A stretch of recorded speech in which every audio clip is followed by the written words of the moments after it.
باقی بڈرز کا پیچھے ہٹنا جو ہے وہ وریسم چیز ہے.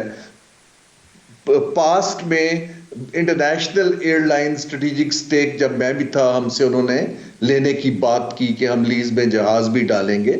تو اگر تو کوئی سیریسنس ہو تو آپ پروفیشنل طریقے سے کرتے ہیں, لیکن اگر آپ نے ایسا کام کرنا ہے جس میں نہ ہوم ورک دکھائی دے رہا ہے نہ ایکسپرٹیز دکھائی دے رہی ہے, تو یہ تو میسج جو ہے بالکل بھی کسی بھی طرح سے پازیٹیو کیا بلکہ بہت نیگیٹو جاتا ہے. ہارون بھائی, یہ وہ ادارہ تھا جس کا سلوگن تھا great people to fly with, but کوئی روڈ شو نظر نہیں آیا, نہ دبئی میں, نہ لنڈن میں, نہ برسلز میں, نہ امریکہ میں. کہیں پہ آپ روڈ شوز کرتے ہو بٹ آپ نے جو کنسلٹنٹس ہائر کیے ان کو آپ نے اچھے خاصے پیسے دیے, اور پھر جو کنسورشیمز ہمیں نظر آ رہے تھے کوئی 5-6 تھے, ان میں سے کوئی بھی نہیں آیا. سو مطلب آف کورس جو آپ پہلے بات کر چکے ہیں, آئی ایگری, بٹ مطلب اتنا بھی برا حال نہیں تھا. ٹھیک ہے لاس میکنگ ہے, لیکن it can be turn around. دیکھیے بات یہ ہے کہ اب let's look at it, reflect upon. یہ ادارے کو پہلے تو کلیئرٹی مجھے یہ نہیں دکھائی دی کہ آپ اس کو کیوں بیچنا چاہ رہے ہیں. اگر تو آپ نے بیچ کے پیسے کمانے ہیں تو 85 ارب روپیہ کوئی اگر پورے بھی مل جاتے کوئی ایسی بڑی رقم نہیں ہے حکومت کے لیے. اگر آپ کا ارادہ ہے کہ اس کو ریوائیو کرنا ہے تو جو میں نے ان بیڈر کا پروفائل پڑھا ہے وہ تو ریوائیول والا پروفیشنل کہیں سے بھی نہیں ہے, ریل اسٹیٹ کے بیک گراؤنڈ کے لوگ ہیں. اب آپ جب یہ تو پالیسی کی کلیئرٹی کا مجھے اس کے اندر پہلا گیپ دکھائی دیتا ہے. میں تو بالکل سٹریٹ فارورڈ کہوں گا کہ جو انہوں نے پیسے ضائع کیے ہیں $15-20 ملین اس کی ڈیو ڈیلیجنس پہ, کنسلٹنٹس پہ, اشتہار بازی کے اوپر, پہلا کام حکومت اگر اس پہ واقعی سنجیدہ ہے تو they should privatise the privatisation commission. اس کمیشن کا کوئی جواز نہیں بنتا کہ جتنی جی ایبسلیوٹلی اس کو پرائیویٹ لوگ کو کرنے دے آکشن جن کو یہ کام آتا ہے. if they would have stake in it تو پھر ہی وہ بہتر کریں گے نا. you are right, ٹھیک ہے. نہیں سٹیک کے علاوہ کام بھی تو آئے نا جی. آپ نے اس کو وزارت بنا دیا, وہاں اسٹیبلشمنٹ ڈویژن بیوروکریٹس کو لگاتا ہے. پھر آپ دیکھیے کہ لیڈرشپ کیسی ہے, وہ بھی کوئی تجربہ کار نہیں تھی. تو اس میں آپ ڈیمیج کا احساس نہیں کر سکتے. اس ادارے کو بند کریں, pass it on, outsource it. آپ کو دنیا میں بہترین لوگ مل جائیں گے جو مارکیٹ کر کے آپ کو ڈیلز کرا دیں گے, اور جو لاس ہو رہا ہے ٹیکس پیئر کے پیسے کا وہ بھی ختم ہو جائے گا. دوسری چیز یہ ہے کہ اب آپ فیوچر میں کیا کریں گے. آپ کے اوپر دیکھیے نا, لوگ ابھی جس طرح آئی پی پیز کو ڈیل کیا گیا اور چیزیں, لوگ ٹرسٹ بالکل نہیں کر رہے کہ آپ اپنی زبان پہ کھڑے رہیں گے, کمٹمنٹ پہ کھڑے رہیں گے. ایک ملک کے لیے اوور آل انویسٹمنٹ کلائمیٹ اس طرح نہیں بنتا ہے. اور آئی تھنک ہائیسٹ لیول کے اوپر they need to think, take the government a step back, insulate deals. یہ میرے مہاتیر محمد صاحب نے بتایا کہ جب تک آپ حکومت کے میکنزم سے نکالیں گے نہیں اور انڈیپینڈنٹ پروفیشنل مائنڈز کو نہیں دیں گے, نہ ریسٹرکچر ہوگا نہ ہی سیل آف ہو پائے گا. ویری رائٹ ہارون شریف صاحب. آپ کوئی بھی انٹرنیشنل ریپیوٹیڈ آرگنائزیشن یا ایجنسی ہائر کر سکتے ہیں, and you can strike a deal کہ بھائی آپ اتنے پیسے دے دیں گے تو اس کے بعد ہم آپ کو دے دیں گے. So there could be possible options.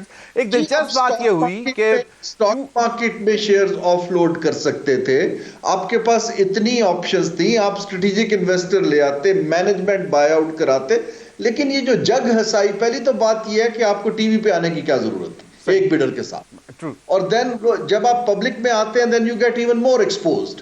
سو یہ ذرا کیئرفلی سنجیدگی سے لینے کی باتیں ہیں. یہ ملک کا سوال ہے, لیکن ایک چیز تو بڑی کلیئر ہے کہ they are just not capable. بالکل صحیح. بہت سے ملک بھی انٹرسٹڈ تھے, قطر بھی تھا اور بہت سے دیگر ملک بھی تھے. لیکن ابھی ایک اور چیز, پارٹی انٹرسٹڈ ہو گئی ہے پی آئی اے میں, نیشنل فلیگ کیریئر کو خریدنا چاہتی ہے, اینڈ دیٹ از کے پی گورنمنٹ. انہوں نے باقاعدہ آفیشیلی لیٹر بھی لکھ دیا فیڈرل گورنمنٹ کو. جی وہ کوئی پرائیویٹائزیشن تو نہیں ہے نا کہ حکومت کا ایسٹ ایک حکومت کے آرگن سے نکل کے دوسرے کو دے دے. وہ ایک مزید نان سیریس قسم کی چیز ہے, and I would strongly condemn and discourage such things. Very right. اچھا اب اگر یہ دوبارہ فیوچر کورس آف ایکشن کیا ہونا چاہیے اس کے لیے؟ چلیں let's be specific about P I A. جی پہلی بات تو یہ ہے کہ حکومت کو سٹیپ بیک کر کے ایک انسٹیٹیوشن ہے اس کو مضبوط کرنا ہے اور اس کو منسٹری سے ختم کرنا ہے. آپ نے دیکھ لیا کہ منسٹریاں یہ کام نہیں کر سکتی، نہ انویسٹمنٹ آ سکتی ہے، نہ ٹرانزیکشنز کر سکتی ہیں۔ دوسرا یہ ہے کہ پروفٹ والے چھوٹے ادارے بیچیں، اس طرح کے اتنے بڑے سفید ہاتھی ون گو میں نہیں نکل پائیں گے۔